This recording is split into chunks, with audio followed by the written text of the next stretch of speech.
everyone, and welcome back to our Golden 20s podcast. My name is Tegan, and I'm joined with my co-host Sadie. Hello. And we are joining you this Galentine's Day just to chat about all things romance. If you follow us on Instagram, you saw last week or the week before that we put out a bunch of questions around romance, your, celebrity crushes, your favorite rom-coms, your favorite romance books, and we got some very interesting answers. So we're going to do a little deep dive into what everyone shared and, of course, share our own thoughts. Yeah, I love this. I feel like this will be a fun little girl talk. Yeah. That's the word I'm looking for. Girl talk, yeah. And we did this last year, and it was very fun. And it's interesting to see like some of the answers that are the same as last year, where there are some new ones this year. So yeah, totally. And that episode last year was one of my favorites we ever recorded for some reason. I don't know why. I still think back on it fondly. So if you guys want to check that out, you can listen to that right after this. Just have a little Valentine's Day marathon of our Golden 20s podcast episodes. Mm-hmm. I think in that episode too, we rounded up some of the best dating advice from TikTok, and that was so much fun. So yeah. Yeah, great. I'm excited. Shall we start with celebrity crushes? Let's do it. Yeah, okay, great. So the first answer we got from the audience was Henry Cavill, which was someone we got last year as well. And he's the fella, I think so. He plays Superman. Oh, okay. Yeah.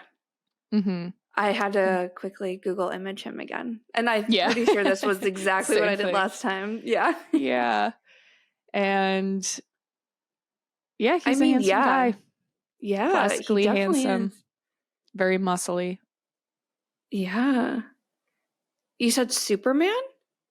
Yeah. Isn't he? Okay. Or is he something else?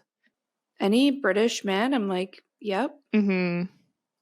Yeah, Superman.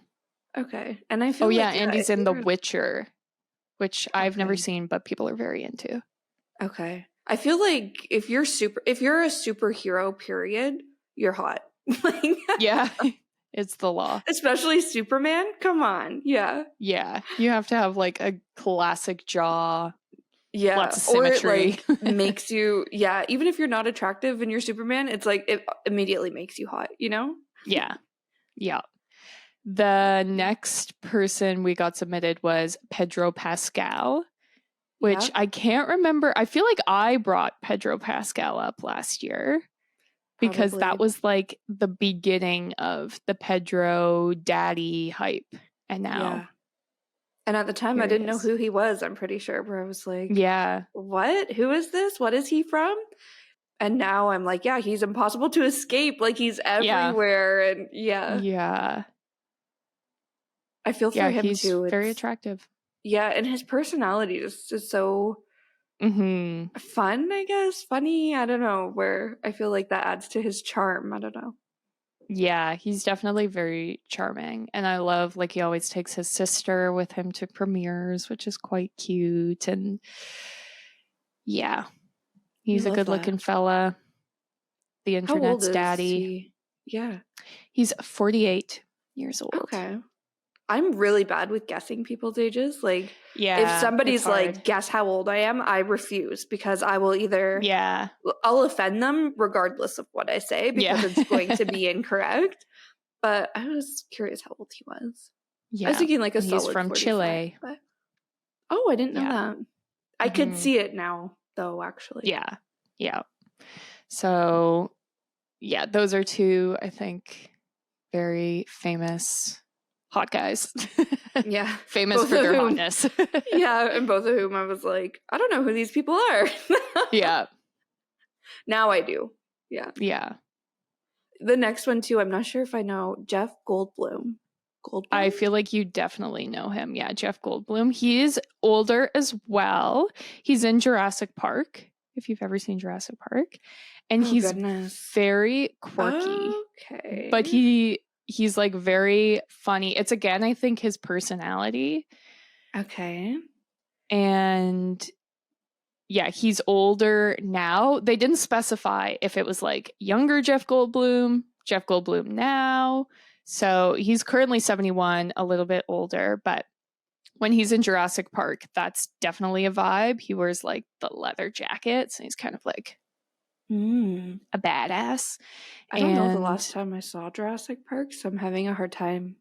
Remembering. But I just pulled him up on Google Images. This whole episode is just gonna be me Googling imaging people. But yeah, he's a fox. That is for sure. Yes. And his personality, here's what really made me love him. He was a guest judge on RuPaul's Drag Race. I can't remember what season, but he was clearly like out of his element, clearly confused, like is not in the drag world. But he was just so into it. And so like joking with the queens, like willing to be the butt of the joke so that they would look good making the joke, if that makes sense. Super supportive. And he was just like in awe the entire time, which I'm like, I feel like that's risky to have like a random older straight celebrity, but he was just like amazed by them. Even when they did their lip sync, he was crying because he was like, I've never seen like that much emotion portrayed. And I was just like, that is so nice. So that really made me like him. Yeah, I'll have to find that episode of Drag Race and watch it. I'll see if I can find like the clip of him reacting. But I feel I was just like, what a nice man. Yeah, I'm looking at pictures of him, I think now. And versus pictures of him younger, there's not too many coming up. But I feel like he looks more attractive now to me. Interesting. Like now he's just like a silver fox.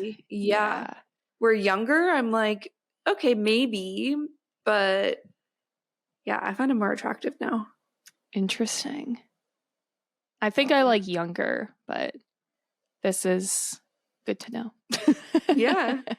That's funny. Classic. I think next we got submitted Emma Stone, which I feel like yes.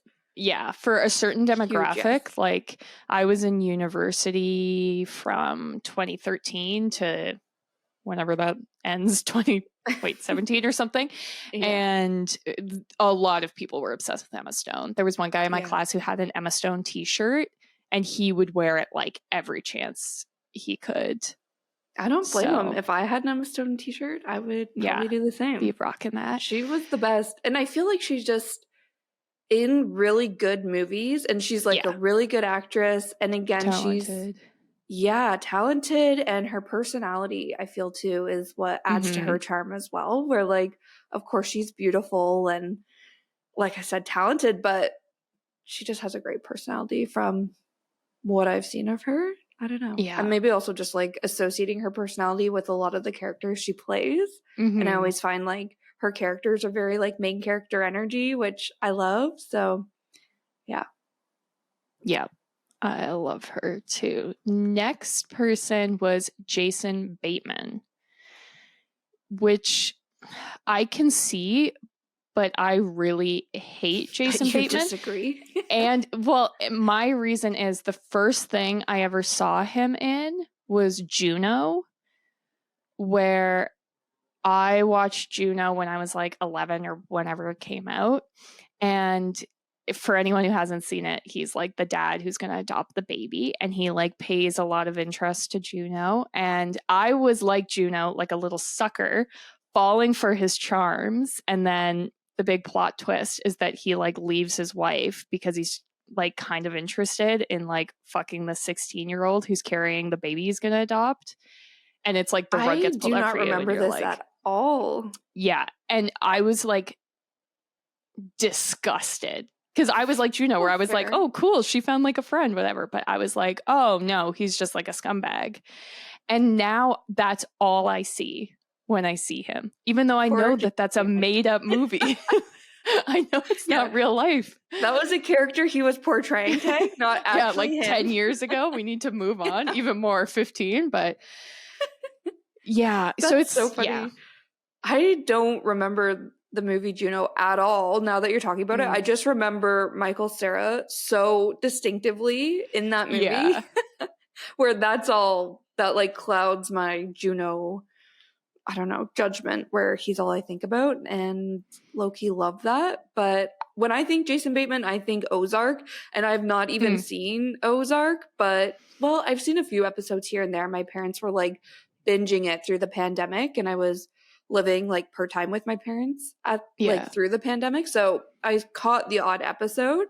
But that's what I think of when I think Jason Bateman, and I do find him quite attractive. Yeah. He looks kind of... I get it, but I also just can't get past my own mental block. Yeah. Fair enough. Yeah. Poor Jason Bateman. Sorry, buddy. But that's life. But, yeah.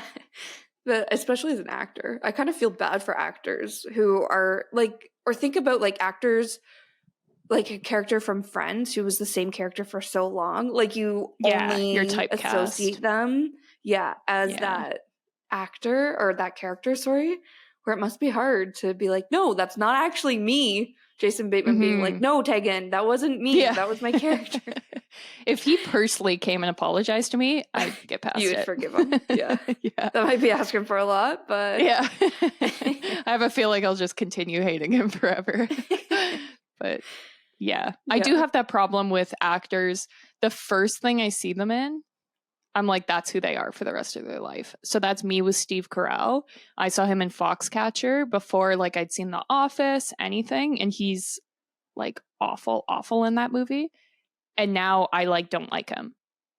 Oh. And that's a big part of why The Office isn't like my favorite show or whatever. I know it's beloved, but I'm like, I just see him as that evil guy. So I find this interesting considering you watch so many films. Yeah. Like, I don't know. Yeah. I feel it would almost be the opposite, where you would maybe see the same person in multiple things where you wouldn't associate them to one character, versus someone like me who only watches a handful of movies over and over and over again, where it like really hits home, no, they are that character. But I don't know. And it is also kind of interesting, maybe not Steve Carell, but some actors and actresses, I feel like they always play very similar roles, where then it's like, even if they're in a different movie, but their character is still kind of the same, you just are like, okay, well, they're always this character in different movies, where I just assume that's their real life personality as well. Yeah. You know? That's true. Or if they play, like, sometimes I'm like, you played that too well. Right? Are you actually bad? So, yeah. See, I think that with Emma Stone, where I'm like, you played that too well, where I just think this is who you are, and you weren't even acting. Yeah, this is just your personality. But I don't know. The next one on the list here is a non-negotiable. Everyone will agree. Rihanna. I think Rihanna is absolutely fabulous, and a very safe celebrity crush. I feel like if you were to say Rihanna's my celebrity crush, everyone would be like, checks out, makes sense. Yeah, correct. Me too. Yeah, absolutely. And I feel like the best part about Rihanna too is just like the no fucks given energy. Yeah. You know, where she's I feel confident. Like, and it's in a really good way, where I'm someone, I feel like, where celebrities can rub me the wrong way, and then I have a hard time getting over it or getting past it, and just being like, getting the ick really quickly, I guess is what I'm trying to say. But Rihanna, the opposite, where I'm just like, yes, it's inspirational. Yeah, totally agree. She's got some good fashion. She's like funny, and she's like a well-rounded pop star. Totally. And next submission was Niall Horan. I think that's how you say his name, from One Direction. I agree with this. I don't know him that well. I'll do the Googling this time. Okay. I think he's another one, like, when was it? Did he put out a new album last year, or maybe just a new single or something? But he was all over my TikTok For You page. And when Harry's house tour was going around, he was being so supportive of Harry and like posting videos about that, where I was like, he is such a genuine, sweet guy that I also developed a celebrity crush on him. And he's just like, he is cute, like, cute, attractive. I don't know. And he's Irish, I see. Yes. So I approve of that. Yeah. Yeah. Good choice. I don't know if he would be my favorite from One Direction. No, I do quite like Harry Styles. I think he is cute. That's fine, Tag. You're like whispering that over there. Yeah, you're like, that's nothing to be ashamed of. That's fine. A lot of people agree with you. I'm definitely a Zayn lover. Oh, I knew you were going to say that. Totally. Zayn is very much like, yeah, just what I'm attracted to. Absolutely. Mm. Did you listen to Zayn on Call Her Daddy? No. You should. Because his personality is so... He's a very, like, quiet guy. Okay. But he looks so bad boy to me. Yeah. That's why I think I love him. Because I'm like, I don't know. Yeah. He's too bad boy for me. No such thing for me. I need to look him up now, even though I know what Zayn looks like. Okay, I don't... Just to confirm. Yeah. Oh, yeah. 1000%. He is cute. People know exactly when my Google Images loaded, when my reaction was, oh! His eyes. He has very nice eyes. Yeah. And it's just the tattoos. This is the thing for me, guys. Like, tattoos galore. Sign me up. I find that so attractive. Yeah, no. He's definitely my favorite from One Direction. The next submission was Brad Pitt, specifically in Fight Club. Fight Club, yeah. Mm-hmm. This one comes from my sister. She's like, I just watched Fight Club a few weekends ago with her boyfriend. And she was like, while watching it, I was like, this is literally the hottest man alive. And I feel like Brad Pitt was the hottest man alive for so long. But I haven't seen Fight Club to... see him in action. No, he's really hot in that. He's the ultimate bad boy in that. And I've actually heard, I can't remember where I heard this, but that his body type in Fight Club is like the most requested body type when men hire personal trainers. Is like every man who hires a personal trainer, when it's like, who do you want to look like? They say Brad Pitt in Fight Club, because he's like ripped and jacked, but he's not like huge. Like, it looks like he got jacked by like fighting people in a club. Yeah. Nope. I'm looking up pictures now, and I definitely might watch this tonight. Yeah. I don't know. I feel like Brad Pitt in general, I know, okay, maybe Fight Club's like peak hotness, and I could also see... I love how you're like, guys want this body type, because it's like, hey, the guys are also having their celebrity crushes on Brad Pitt. Oh, but I don't know. I feel like he's always attractive in everything. Yes. Like, he kind of, I guess, has gone through it in his life, where there's always like not so attractive photos of him on like tabloids and stuff. But he is really hot, and just one of those like eternally Mr. Hollywood hot men, you know? Yeah.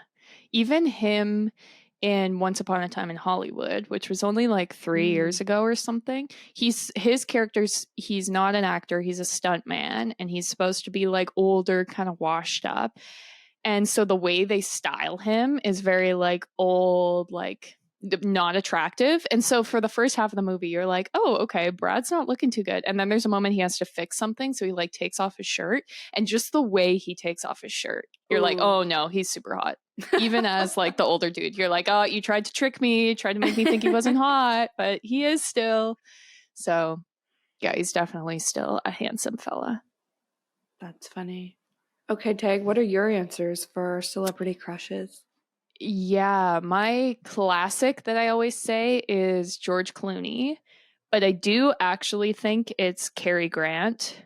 It's just that George Clooney was like the new version of that.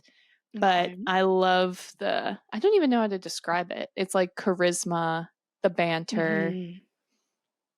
I guess like he is classically handsome. He looks like a Hollywood star.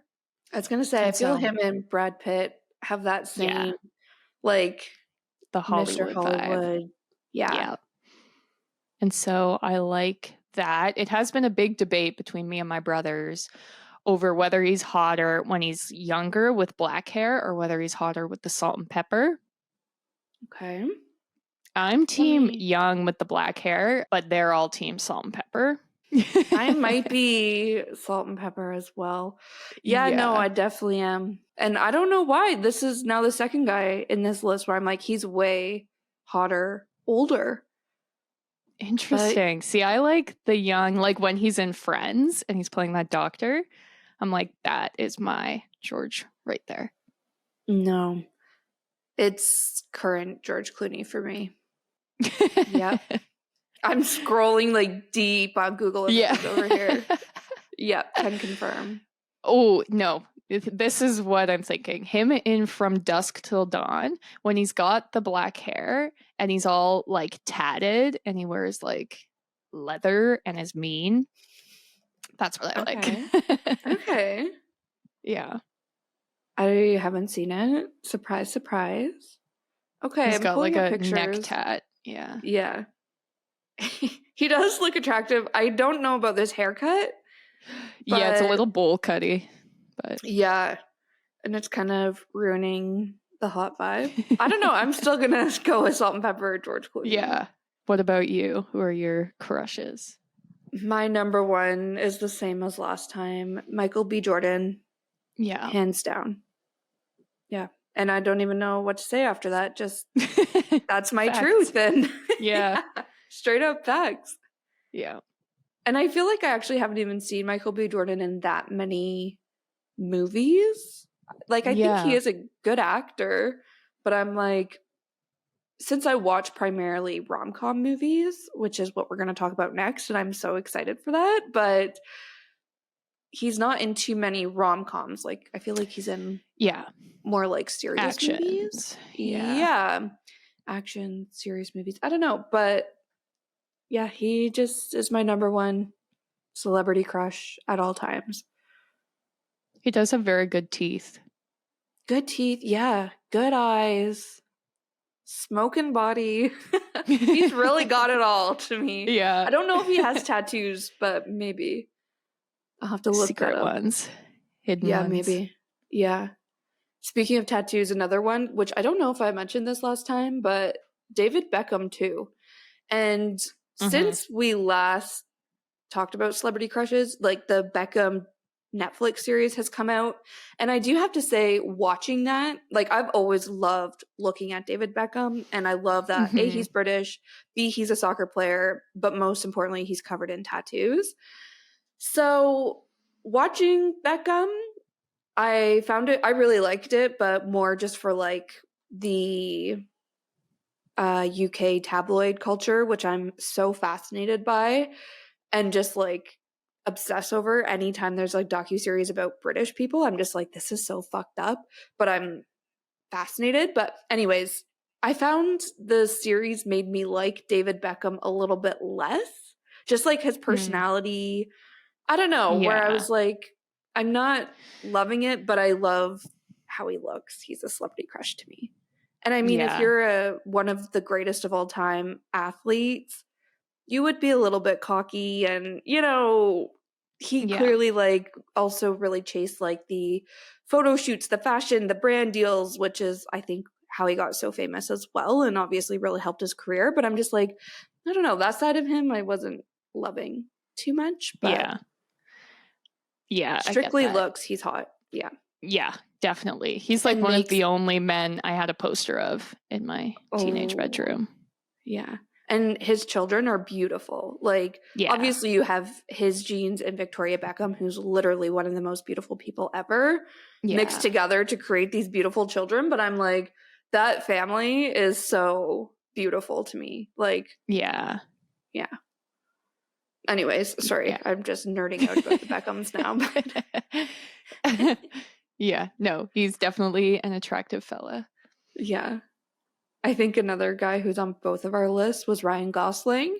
And this one too, since we last recorded this episode, Barbie, like this celebrity crush type episode, Barbie has come out, and I feel Ryan Gosling just took over my entire TikTok For You page around Barbie. And not even from the Barbie movie, but just like interviews and things he said. And I'm like, oh my God, I didn't know it was possible to love Ryan Gosling even more than I already did. And now I'm just like, man, I love him. Like, he just sounds like such a good guy that I'm like, the opposite of David Beckham, where I'm like seeing his personality and like hearing about his personality makes me love him even more. Yeah, I love him as well. I feel like we're the exact demographic where it's like one of the first rom-coms I saw was The Notebook, and that was like his beginning, and then he's been like the king of rom-coms for a while. So yeah, he's actually definitely up there. Yeah, that was one of the TikToks I saw was his. Actually, no, it wasn't even his. It was Rachel McAdams' audition for The Notebook. And to see Ryan Gosling's reaction to it, oh my God. I was, first of all, like, it was amazing for Rachel McAdams. Yeah. We love Rachel McAdams. And actually, Rachel McAdams is my sister's boyfriend, celebrity crush, which I find so interesting. I'm always like, this feels random, but I know that about him. But anyways, seeing Ryan Gosling's reaction to Rachel McAdams, it's good. So you guys need to go watch. And he's so young. And like you said, it was like his start. And I don't know. Just so cute. A supportive king through and through. We love that. He is. I forgot the rest of my list. I abandoned it when I talked about George Clooney, but I did also. I was like, okay, I'll just keep going. Moving on. Yeah. I'll carry us through. Classic George. But I did also have Timothée Chalamet, who's my like younger crush, even though he's like my age, but still. What do you think about him and Kylie Jenner? Oh, the worst. I just, except it's so on brand. I feel like Timothy tries to put on like that he's like this European, like artistic guy, but I know deep down he's from New York. He's trash? Like, yeah, like his digital footprint. I've seen the videos of him in high school and I'm like, yeah, of course he would date her. Like, that's exactly what he wants. So funny. I don't like it, but I'm also like, yeah, that tracks. Yeah. I don't know what they would talk about, but they can continue on. It's fine. Yeah. I don't know anything about Timothée Chalamet, which of course not, because I'm not up to speed with any movies and like, I don't know. Yeah. The up and comers, and even though he's been up and coming for a few years now, but I don't know. I know more about him now that he's dating Kylie Jenner, which maybe says more about me than I'd like to admit. But I find the couple very interesting and weird, considering Kylie's track record of boyfriends, where I'm like, this does just not seem like a Kardashian match. Like, I don't know. It just doesn't check out to me. But whatever. They can do their thing. The other thing I find interesting, and I don't know, to your point, it's just like, what do they talk about? And like, I always forget Kylie Jenner is a mom of 2. So I'm like, God, to have, right? And then I'm like, how old is Timothée Chalamet? Like 26? I think he's our age. Yeah. Okay. And Kylie Jenner is younger than us. But I'm like, I don't know. It just, if I was a mom, a single mom of 2 kids, I would want like a man, you know, like, I don't know, not a kid my age. Not a scrawny little fella. Like exactly. Timmy. You know what I mean? Yeah. He's 28. Okay. And she's, I guess, younger than him. I think she's a few years younger than us, but yeah, it just seems so random. Every picture I see of them together looks like fake Photoshop. Like, it doesn't look like they could exist in the same universe. Because his beauty is very like classical. Like he looks like he's sculpted from marble in Rome. Literally. And she looks like she's not that. Like, she looks like she was crafted for Instagram. Like, she's got Instagram face, and he's got like whatever the opposite of that is. Kylie Jenner invented Instagram face. Like, literally. So I don't even know, but I don't think that it will be a long-lasting relationship. Maybe they'll prove me wrong, but yeah, I thought that too. But it's been almost 6 months, if not longer. I don't know. I'm trying to think back. Maybe it was just last summer, but we'll see. All these celebrities, I'm like, how legit is this? And how long will it last? But yeah. Yeah. I do like, yeah. I just love him, especially in Little Women. I still need to see Little Women. He's so good in that. I don't even know he was in that. Yeah, he's like the main interest, Laurie, the neighbor boy. Yeah, and that's also directed by Greta Gerwig, the person who wrote and directed Barbie. And she said in that movie, the first time you see him, it's slow motion. And she said all of the producers in the studio were like, "What are you doing? Like, that's insane." And they're like, "It's cheesy, you can't do it." And she was like, no, trust me, this is how women see Timothée Chalamet. If he were to walk into a room, the girls, like, they would see him walking slow-mo.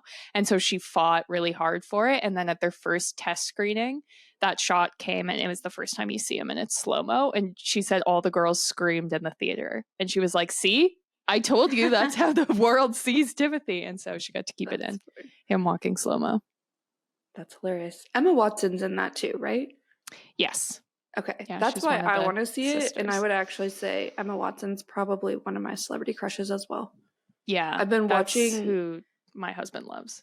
Yeah. She's been all over my Instagram, like, For You page, if that's what it's called. Instagram feed, whatever.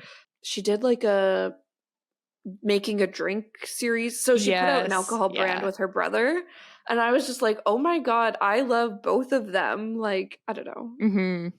I saw a bunch of comments being like, "Where have we been hiding her brother?" Right? Like, we need more of him. Yeah. I went over to the brother's account and was like, maybe I should just follow this guy. Like, yeah. We love him. Yeah. Funny.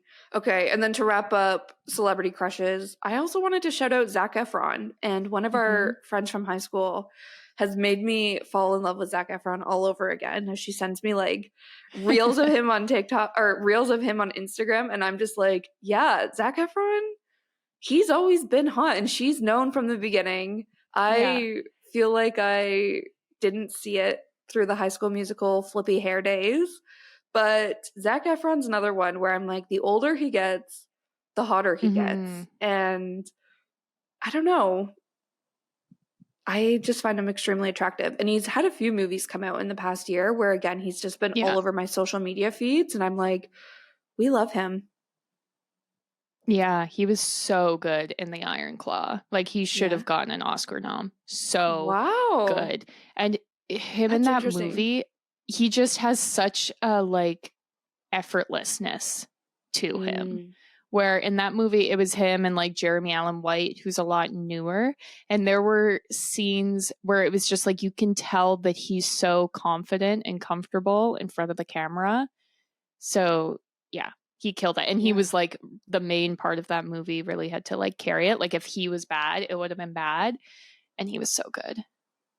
Wow, we love that. Maybe I'll see that too. Yeah, this is always very depressing. This always turns into me creating a list of movies to watch. Yeah. I don't know if you'll like it. I don't know. Maybe you will. It's about wrestling.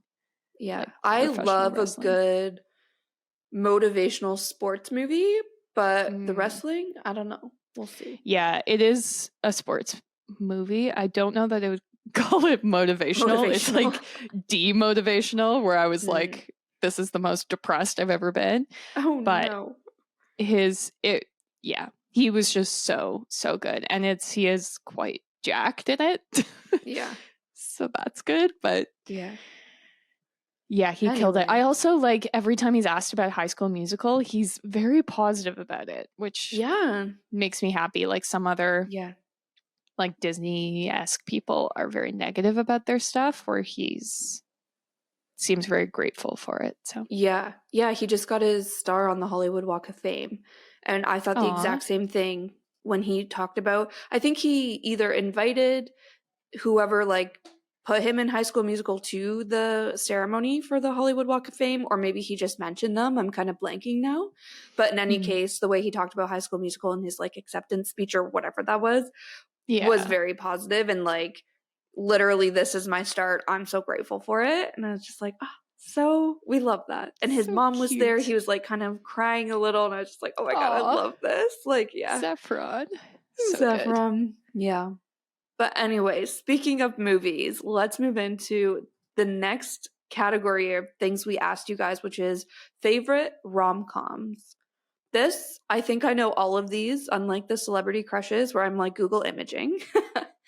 The first one we got was How to Lose a Guy in 10 Days, which Matthew McConaughey should actually also be on the celebrity crushes list. He's hot. And his voice, like, I don't know, he's like needs to be in cologne commercials, in car commercials, like all of the above. That is just his energy, and I am obsessed with that. But anyways, we're not talking about celebrity crushes anymore. Moving on. In 10 days. Sorry, I got distracted. Google imaging again. No, I'm kidding. Yeah. Kate Hudson too. They're like, that's a very attractive duo, those two. Yeah. And they both killed it. That is a really good movie. I need to watch that more. Every time I watch it, I'm like, man, it's been so long since I watched this movie and I love it.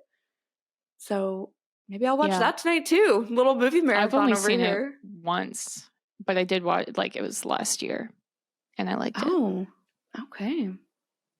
Yeah. Interesting. So it was a good one. This, I now pronounce you Chuck and Larry, is an interesting choice. Yeah. I love it. I haven't seen that movie in forever. There was a moment in my parents' trailer where that was the only DVD we had. So there was like a summer where we saw a lot of I Now Pronounce You Chuck and Larry. I do love Adam Sandler, which is maybe a hot take. I have 2 film degrees, but I do like Adam Sandler. So. I was like, why is that a hot take? Adam Sandler's the best. But yeah, when you phrase it like that, yeah. Yeah. That's funny. Yeah, I love that movie. I haven't watched it in a long, long time. And I have a feeling it was one of those that didn't age well. But it's awful. Yeah. I frequently think of it. Like the little stupid jokes that they say in it, for some reason, are always popping up in my head. No matter, like, I will be doing the most random thing, and it's some stupid line from I Now Pronounce You Chuck and Larry that comes to mind for me. I can't think of an example, but yeah, that is funny that that's on the list, but I kind of get it. Yeah. Another one was Sleepless in Seattle, which is another one I've only seen once, and I watched it right before I went to New York the last time. It was good, but it's not up there for me as far as like the Meg Tom Hanks romances, but I was like, okay. Yeah.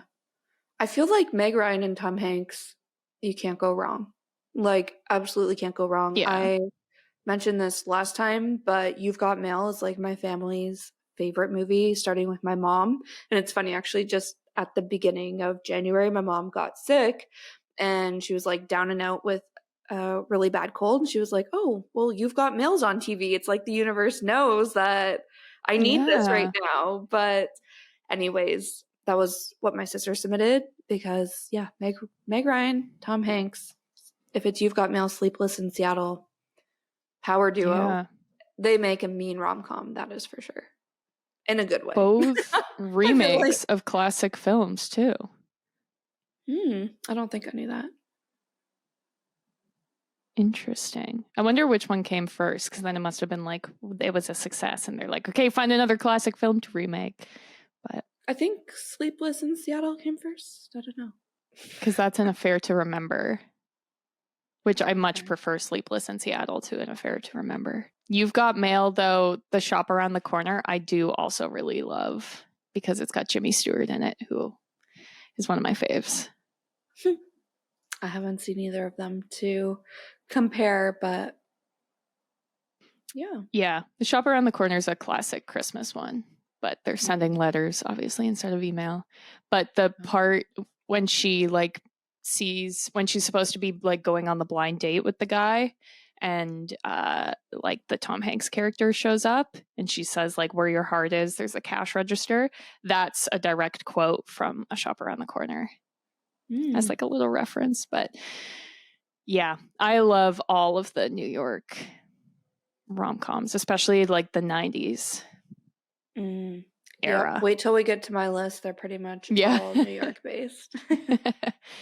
I mean, someone submitted the F Word, which is also called something else in the US. What If?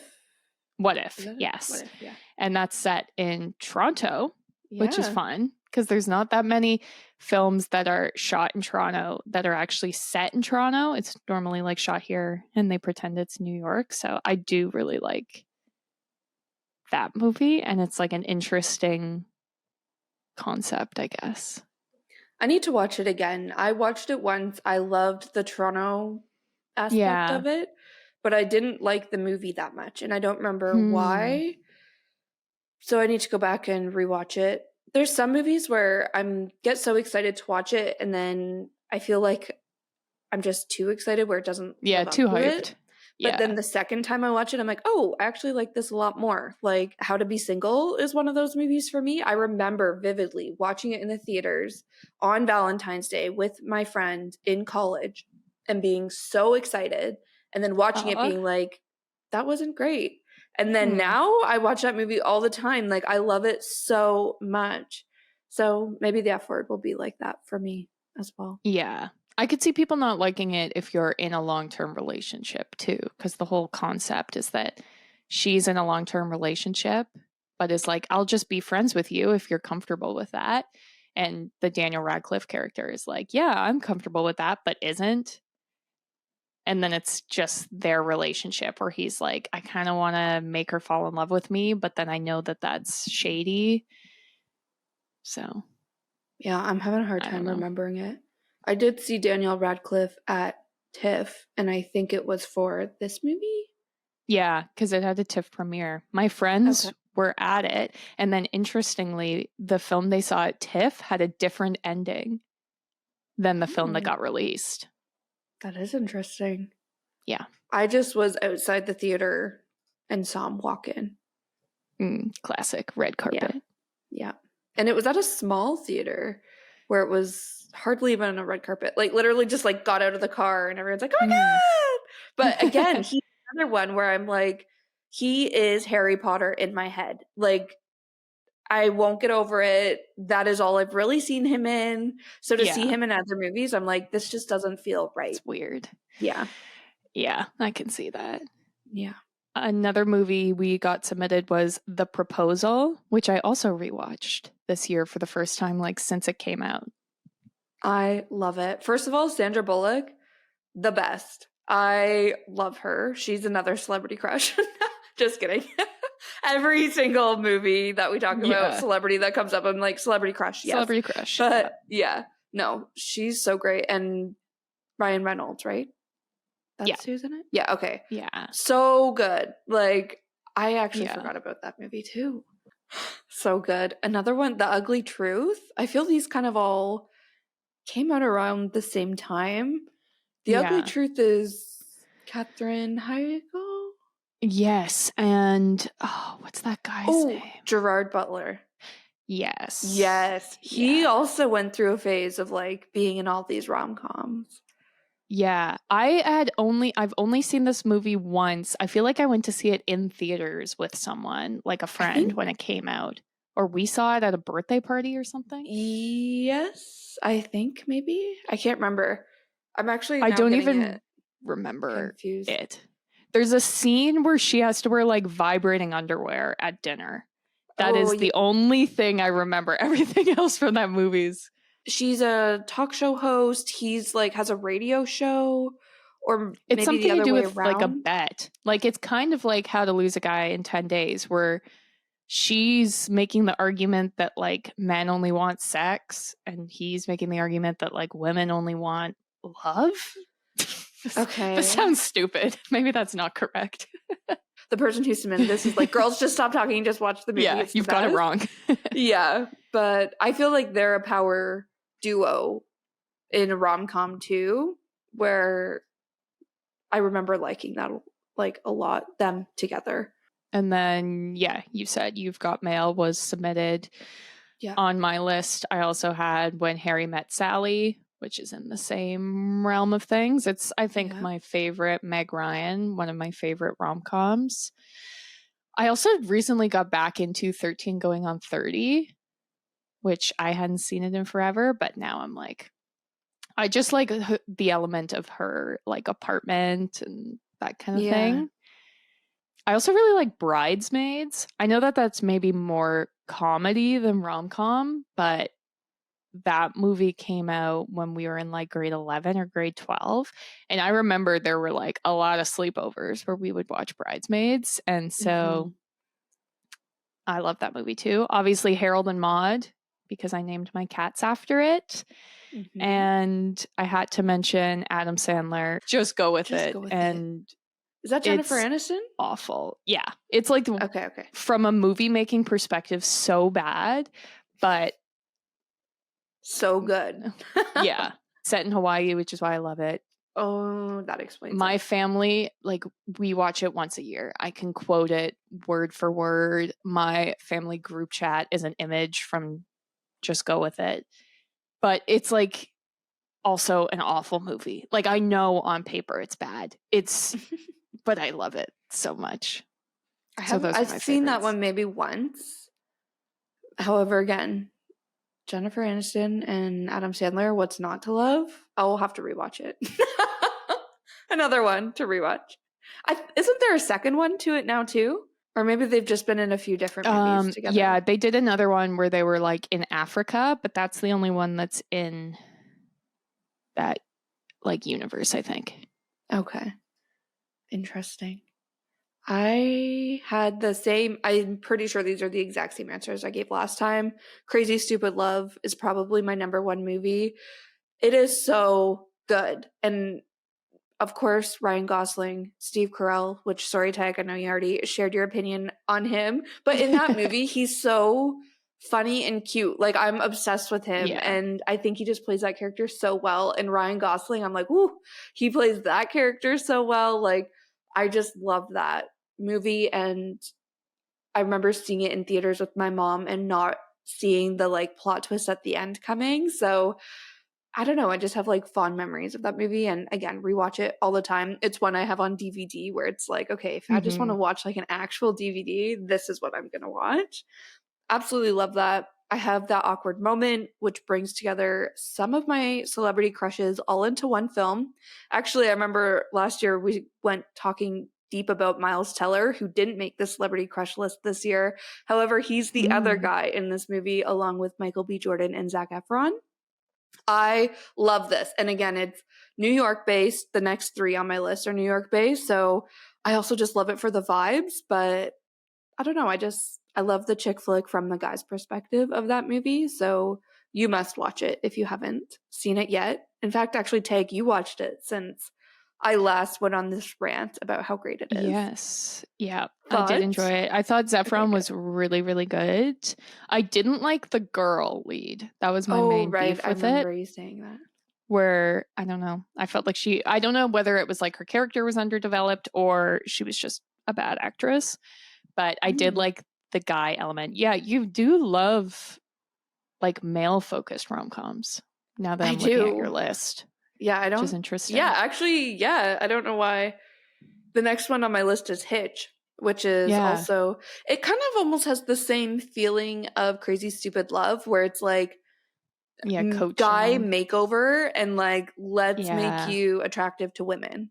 And it works for me. I'm like, I love this.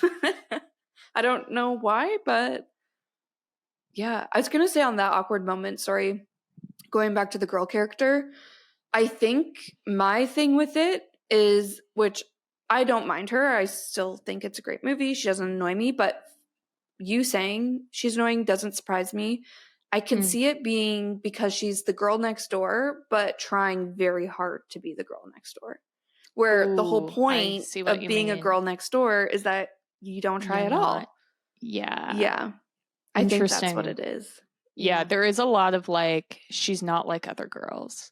Exactly. Because she drinks whiskey or whatever. And she plays video games. Yeah. And it's like, if she just did that and it wasn't a big thing, you'd be like, oh my God, this girl's so cool. She's like, you know. The girl next door. Yeah. Yeah. but the fact that it's such a key part to her like character, it ruins it, where it's like, okay, we get it, you're cool, she's not you like fit in other with the girls. boys. Yeah.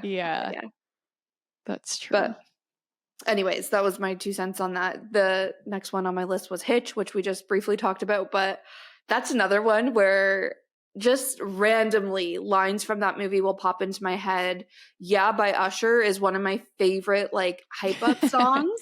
And it's like instantly I picture that movie and Will Smith teaching, what is that guy's name? Oh crap, I'm blanking. The other guy, the actor, Kevin James. Yes, Kevin James, how to dance. Like, oh my god, so classic. I am obsessed with that. And I just love like the premise of it too, where Kevin James is like trying to score like this successful, beautiful woman, and she's just charmed by his like naturally nerdy personality. Like, I just love that so much. Yeah. That part is cute, like at the end when she's saying like, oh, and did you coach him to like do his terrible dancing so I didn't feel, and then he's like, oh no, that was just him. Like, that's pretty cute.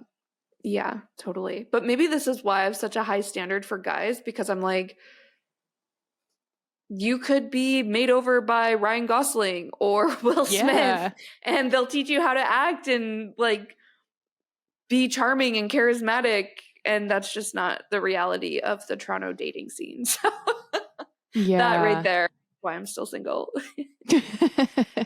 They need a Hitch type person. That's what Toronto's missing. Right? Yeah, definitely. And then the last one on my list is Friends with Benefits, which is another peak New York City rom-com. I will say Justin Timberlake is slightly canceled. I know that, but this movie was before, you know, the whole book came out. Yeah. I love that movie. I think he's Justin Timberlake is interesting, where he's someone where I'm like, oh, he probably shouldn't act. And then I watched that movie and I was like, actually, I loved that. Like, I love that. He's a good actor. He is. And Mila Kunis, who's also maybe canceled. Is she? I missed that. Her and Ashton Kutcher got kind of canceled. But Scientology. Something to do with that, right? Or are we still canceling them because they don't watch their kids? I don't remember. I feel like it was something to do with Scientology. Okay, maybe. But in any case, I love that movie. And I really love the New York like part being such a key part of the plot. I don't know. I think it's great. That's another movie where I saw it when it came out and then I haven't seen it since. But I could also be mixing it up with the other one that came out the same year that has Ashton Kutcher in it. Yeah. And not Natalie Portman? Or is it Natalie Portman? It is Natalie Portman. Yeah, okay. That one, no. I can't remember. I think you were either No Strings Attached or Friends with Benefits, and I was a big Friends with Benefits. This is the perfect example, actually. I think Mila Kunis in Friends with Benefits is the girl next door without trying too hard. Mm-hmm. Like, yeah. I love that. Yeah. Great. And then the last question we asked on the gram was people's favorite romance books, which I feel like maybe on movies, I watch more movies than you, but I do feel like you read a lot of romance. I read a lot of romance, so we are well equipped to discuss this category. And I don't think I'll be adding to the celebrity crush list from this category, but maybe we need to have like get the fan art next time. Yeah, get the fan art, or next time we'll ask who's your favorite fictional like crush. Character. Interesting. That would be that's a very interesting question. We'd need to remember to add that. I'm expecting people to be like Draco Malfoy or like some like bananas choices, right? Okay, if you're listening, start thinking and get ready for next year. Okay, the first one, or I guess this was the last one we got submitted, was a Taylor Jenkins Reid book, and we had to read it for our book club, and it's One True Loves. And this is a very divisive book.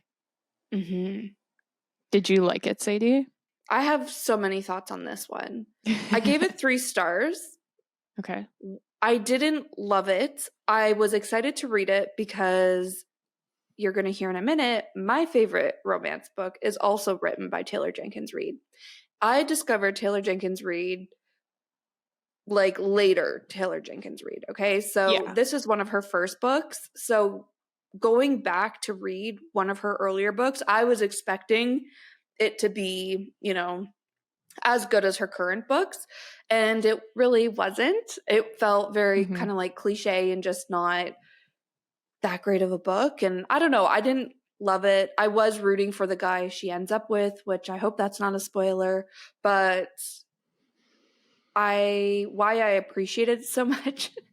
And this is so awful maybe for me to say, but it's my honest truth, is that it reminded me that you don't start at the top. In order for Taylor Jenkins Reid to become who she is now, she had to write these books and like go through the process of, you know, becoming who she is now. And maybe she switched editors and publishers or whatever to help her get there. But I was like, this just feels like a very not great early book. But it wasn't like the worst thing I ever read. That's for damn sure. I've read a lot of bad books. All of a sudden I'm thinking of other books that come up that I don't have the heart to give 1 star. I give them like 2 stars. Oh, but when I think back on them, I'm like, no, they were definitely 1-star reads. This was not one of those. It was like 3 stars. Interesting. But I gave this book 1 star. Yeah. And I didn't finish. I had like 80 pages left and I was like, I can't physically do it. And so I did not finish it. I didn't see the movie either. The BuzzFeed original movie. Yeah. We're not going to watch the movie. We're going to leave it as a book. Yeah. And pretend that doesn't exist. Yeah. Yeah. We also got submitted a lot of Emily Henry. Some people just saying anything by Emily Henry. We got 2 votes for Book Lovers, which is also on my list. Yeah. So, yeah, she's like the current reigning queen of romance, I feel.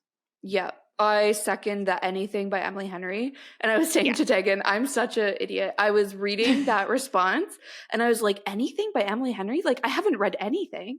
And then I was like, oh, they mean literally all Emily Henry books, and that I can definitely get behind. I think Book Lovers might be one of my favorites, but... Yeah, it's my favorite. I even really liked Happy Place, and I know you didn't love it, Tag, but... Yeah, I'm excited for the one she puts out this year because I'm like... I don't know, I'm hopeful that she just continues, because Book Lovers was 2 years ago, then Happy Place last year, so I'm like... Let's do it. 3 in a row. That's just like, absolute fire. Yep. So good. We also had someone submit Every Summer After, which we read in our book club as well. Our very first book club. Oh, book. Yeah. By a Toronto author, Carly Fortune. And I loved both of her books and have pre-ordered a third one. So I'm ready. I was surprised you liked her second book. I didn't really like her second book. I gave Every Summer After 5 stars, I'm pretty sure. I loved it. Talking about it, though, at book club, I think I went down to 4 stars because I was like, you guys bring up some interesting points that I didn't think about. But I really loved it. And then Meet Me at the Lake, her second book, I was ready to love it, and I just really didn't.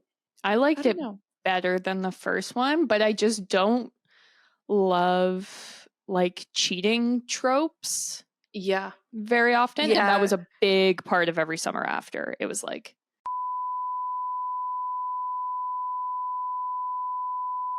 this is a spoiler, sorry. If anyone hasn't read that. It's a little late to say that, Tag. I'll just bleep it out. Redacted. Yeah, I don't like that. Yeah, for Meet Me at the Lake, people were like, I was reading the Goodreads reviews and people were like, this is going to be like another cheating trope. Like, it was a whole thing. But anyways, we'll see what she does this time. And no what cheating. I'm interested about, and it's also her last 2 books took place between Toronto and Muskoka, which we live in Toronto. My parents live in Muskoka. So I like that. But the next book is, I think, being set in PEI. So that'll be different for her. And I hope it's like a good, I don't know, something new for her to get me back to being a fan. Yeah, I'm very excited. Her book's coming out in the spring, and so is the new Emily Henry. So I'm quite excited about that. We also had someone submit The Viscount Who Loved Me, which is the second Bridgerton book, and is also on my list. It's my favorite of all the Bridgertons. I love Anthony. He's my favorite, even though they butchered it in the TV show. So that irritates me, but it's fine. I'm almost over it. Yeah, I don't think I watched that season of Bridgerton, but I did read the book and I did like it a lot more than the first one. Yeah, the first one's good for what it is, but I find the second one was better. And they're my favorite characters. Like, I feel like with all those Bridgertons, it's like you pick your favorite and then you really like their book. So yeah, but the show didn't follow the book. Oh, I did read it. Like it. Yeah, I mean, sorry, I did watch it after I read it. Yeah. Yeah, it was just a bit strange. It was. They should have just followed the book. That was where my Bridgerton series stopped, though. I didn't continue. See, that's what I said too, but then they just released a clip for the next season. And this clip's like 8 seconds long, but I watched it and I was like, oh, they got me. I'm back. I'll watch it all in a day. I'll have to send it to you, but it was, they are changing the order of the stories because the next one's supposed to be Benedict, which I also really like, but they're making it Colin and Penelope. Okay. So we'll see what happens with that timeline, but they put out a little clip and I was like, ooh, my little heart. Come out? So they're doing 2 parts. It's like May and August or something. Oh, Shonda Rhimes making her money. Yeah, I feel like it must be to do with the strike. Like they had filmed half or something. That would make sense. That's my theory, but yeah. Next on the list, Fourth Wing, which I do love. We just read it in January for our book club, and it was our highest rated book club book yet at 4.75 stars. So that's how many of us? 6, 7 of us. So that many people giving it 4 or 5 stars. That must mean it's a good book. I did like the romance in it too. I will say that without spoiling anything. Yeah, I really liked him. I like a lot of the tropes that were in that book. I'll say. But yeah, our book club's now reading Iron Flame, so we'll see how this series continues. Tegan's already read it, and it was funny actually in the whole book club meeting. Everyone kept looking at Tegan as they said their opinion to like see if she would react, knowing what she knows from Iron Flame. So yeah, I wasn't. There were a couple moments when people were like theorizing about things, where I'd be like, I can just clear that up right now, but I didn't. Kept it to myself. Yeah, we also had someone submit Outlander, which is like another, I guess that's romantasy / historical fiction. I don't know Outlander. You guys kept talking about it at book club, I think, and I was like, I like don't even think I've heard of this. What? Have Sadie? I don't think I have. Shook by you saying that right now. Is it also a movie I feel you guys are talking about? It's a TV show. No. Girl. And I'm looking it up. Nothing of this. I'm on Google Images over here. Nothing looks familiar. Well, the show is on Netflix, so you can get to watching. It's like my mom's favorite series of all time. She like reads it over and over and over again. I am shook that I am curious if your sister's read it, but it's a girl in the 1940s is visiting Scotland and somehow gets sent back in time and picked up by a Scottish Highlander. That sounds like your mom's favorite. It's checking out. So it's kind of fantasy because, like, obviously time travel and stuff. But, and so she knows the Battle of Culloden's coming, which is like a big battle. And she's like, do I try and save my man by warning him not to fight in this battle? Or will that just like mess up time? Do I just have to let him die? Shit. Yeah. Things get deep out there. Yeah. I am so shook. Well, it's on Netflix if you want to watch the series. Okay. I also have all the books signed by the author. Okay. So I've met the author many, many times. That's so funny. That's why I'm so shook you don't know of it. Like, that's it literally crazy. No, nothing. My mind is blank. Wow. Okay. I am so excited for you. That is so funny. Wow. We also got submitted the book The Princess by Jude Devereaux, which I've never even heard of. Interesting. I'll have to add this to my list. Yeah. Interesting. Okay. I'm like reading the synopsis being like, I was going to say we're both that over sounds here. Good. And then we also had A Court of Thorns and Roses submitted, which is a series I'm currently reading. So it was also on my list and I am obsessed. It's like, I haven't finished it yet, so I don't want to say that it's my favorite of all time, but as it currently stands, it's my favorite of all time. So we'll see. Wow. I'm excited to read it. I'm going to finish the Fourth Wing series so far and then dive into A Court of Thorns and Roses. And I hope I love it as much as everyone else does. I think I will. Yeah, I do see a lot of people giving it negative reviews, but it all seems to be stemmed from like, this is overhyped. Okay. Which I'm like, I don't really think that's a valid review for a book. But yeah. And it is quite, like, it has a lot of romance tropes. So if you don't like some of that, where I was like, yes, just what I need. I want that. Yeah. I feel like for Fourth Wing, why I loved it so much and read it so fast was because it was so hyped up. Where I was like, I just feel part of something. Like, I feel part of, I don't know, where I feel like maybe I'll feel that way reading this new series too. So we'll see. But yeah, I'm very curious to see if you like it or not. I feel like you will, but yeah, my sister thinks I will too. Yeah, there is some good fellas in those books, let me tell you. And it's got the enemies to lovers trope, which is one of my faves. Yeah, mine too. Awesome. Well, what else was on your list, Tag? Yeah. Did we actually cover it? I feel like a lot of yours were in the...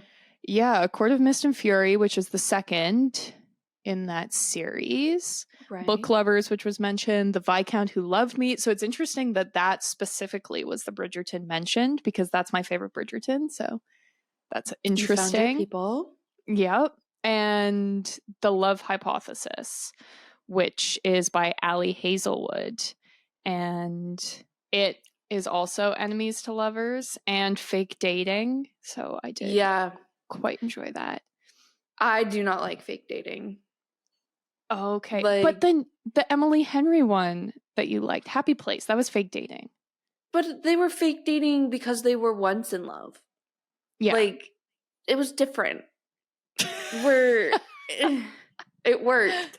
The Love Hypothesis, I really wanted to like it. Is this like the blue cover?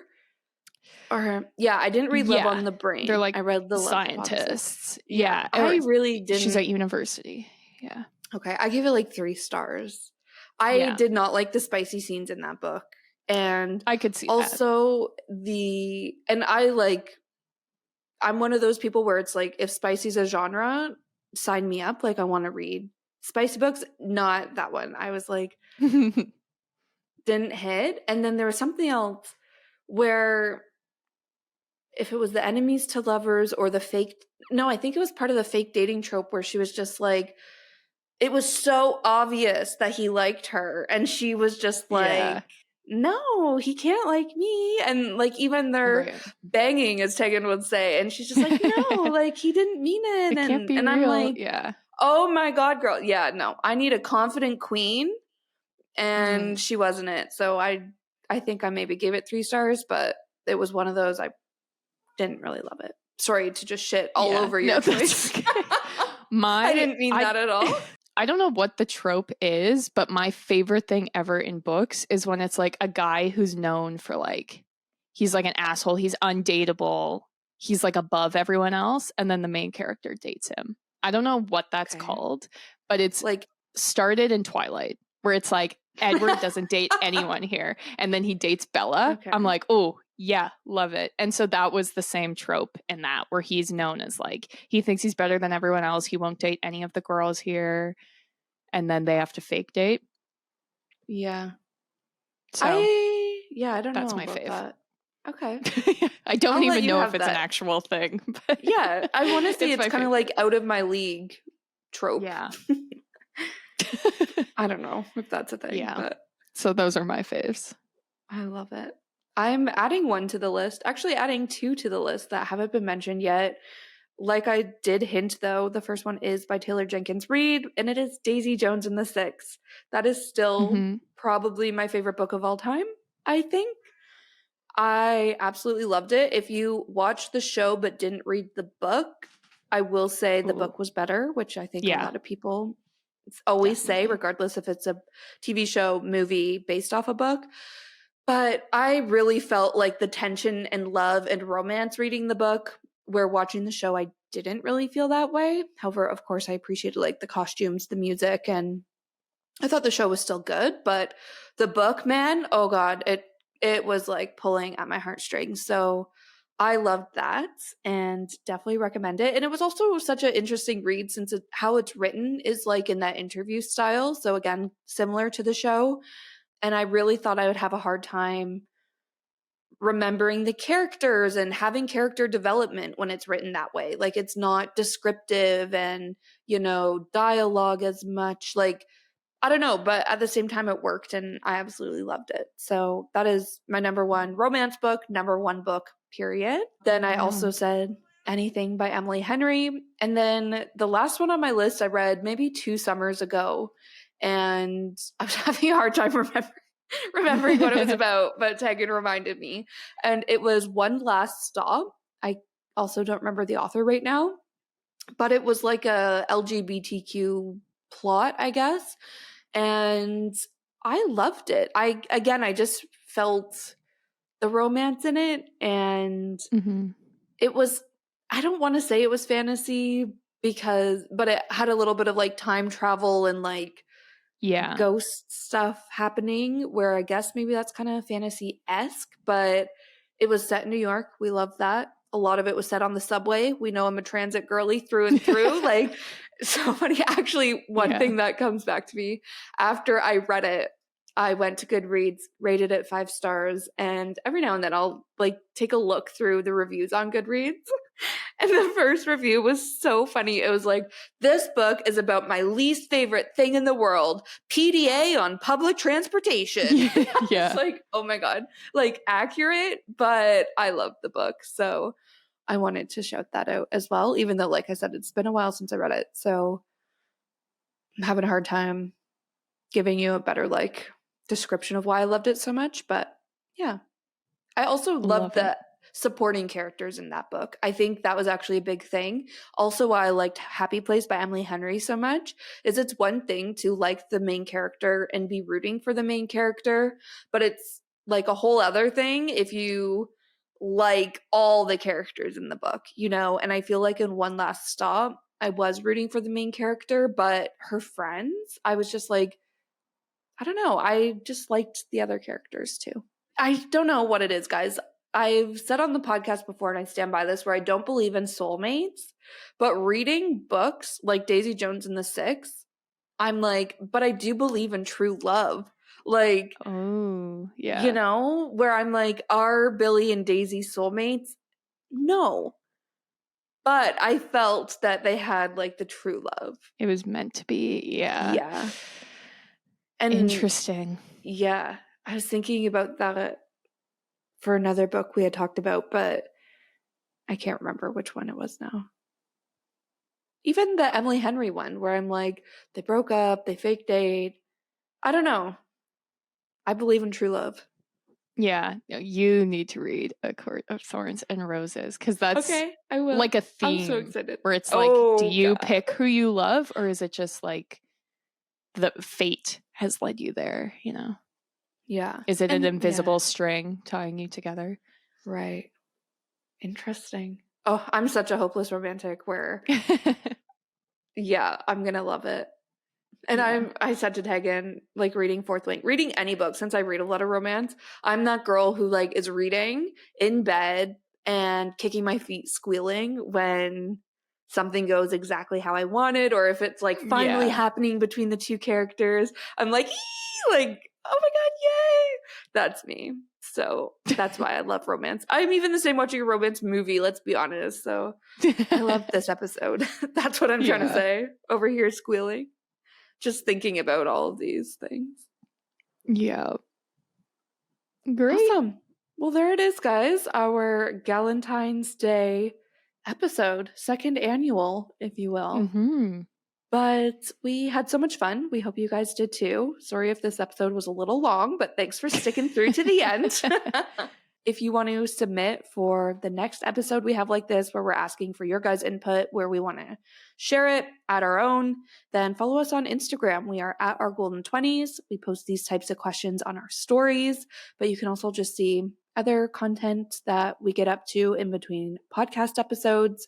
You can also find us on TikTok. We're at our Golden 20s over there as well. And yeah, also just post kind of like behind the scenes, day in our life type stuff. So go check that out. We also we also are on Pinterest. We have Spotify playlists. We're on Facebook, and then we are on Patreon, which is the number one way to support the podcast for as little as $2 a month. So go check that out. We also are putting out weekly content over there, as well as a bonus episode or like our weekly debrief pre-recording of every podcast episode. We're publishing it over there every Friday. So if you like these kind of chit-chat type episodes, you're going to love the weekly debrief. So head over there and sign up for Patreon. But I think that is everything. Tegan and I are in New York while you were listening to this episode, so make sure you tune in next week. Speaking of debriefs, we're going to be doing a whole trip recap, so make sure you subscribe and follow us on whatever app you're listening to this, and check back next Tuesday to hear how it all went down. But that's it for now, and we will see you next Tuesday.